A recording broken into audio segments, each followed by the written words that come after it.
শুভ সকাল বন্ধুরা, দেখো আমার সাইকেল করে আমি মাছ নিয়ে চলে এসেছি বাজার থেকে।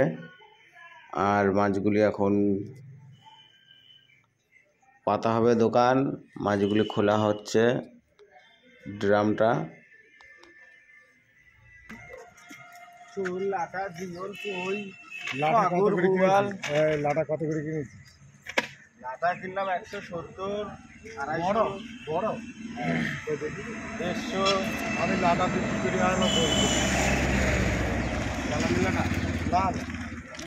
আমাদের সব দিলেন? আমরা বন গাছ থেকে আসি। আমি শুনেছি ওই যে আমাদের হ্যাঁ, দাম কম, তাই এটা গাড়ি ভাড়া কত জানিস? না সেই কথা আমি বলছি না, দাম তো কম ওইদিকে। এই যে এইটুকু লাঠা 70-80 টাকা পাইকারি যায়, এইটুকু লাঠা 60 টাকা কিনা। আর আমাদের এখানে কত বলো তো, 120 পাল্লাই তুলেই। আমি ওই 120